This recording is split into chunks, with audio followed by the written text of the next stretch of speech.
अगला 7वां क्वेश्चन है। 7वां question discount से है। 7वां क्वेश्चन है, निम्नलिखित छूट योजना और उसके तहत 1500 रुपये अंकित मूल्य है। कितना मूल्य है अंकित? अंकित मूल्य 1500 रुपये है। एमपी कितना है?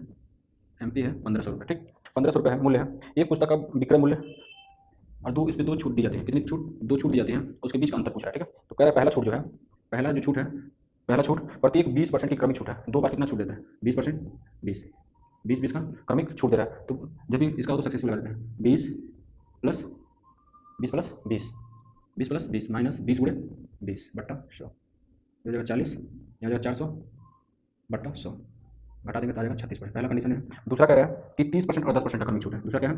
30% और 10% का क्रमिक छूट है। तो क्या आ जाएगा? 30 प्लस 10 माइनस 30 गुणे 10 बट्टा 100, डबल जीरो से डबल जीरो, इधर आ जाएगा कितना? कितना होगा? 40 माइनस 3 आ जाएगा कितना? 37। अब कह रहा है ये जो दोनों डिस्काउंट मिला ना, इन दोनों के बीच का अंतर, इन दोनों के बीच का अंतर, बीच का अंतर कितना है? 1%। इसी का मान पूछ रहा है। हमेशा जो मार्केट प्राइस मतलब अंकित मूल्य होता है, अंकित मूल्य कितना है? 1500। अंकित मूल्य हमेशा कितना होता है? 100% का होता है। अंकित मूल्य हमेशा 100%। किसका मान पूछ रहा है? 1% का। किसका? 1% का मान पूछ रहा है। ये 100% का मान है, परसेंटेज से परसेंटेज खत्म, डबल जीरो से डबल जीरो खत्म। 15 कम है 15, ऑप्शन नंबर डी सही है। चलिए और देख लीजिए, कह रहे हैं कि मार्केट प्राइस जितना है 1500। ठीक है, तो दुकानदार पहला छूट देता है और एक छूट और देता है। ठीक है, दो छूट देता है। कहता है कि पहला जो छूट है वो 20-20 का क्रमिक छूट है, 20-20 का क्रमिक, और दूसरा जो छूट है 30 और 10 का है। कितने का है? 30 और 10 का है, छूट देता है। तो कह रहा है इन दोनों में कितने का अंतर होगा? इस अगर ये क्रमिक छूट लेते तो कितना मिलेगा? 36। अगर 10 और 30 और 10 का लेते तो कितना मिलेगा? 37। तो इन दोनों के बीच का अंतर कितना हो रहा है? 1%। 1% का मान से क्या कर रहा है? पूछ रहा है। अब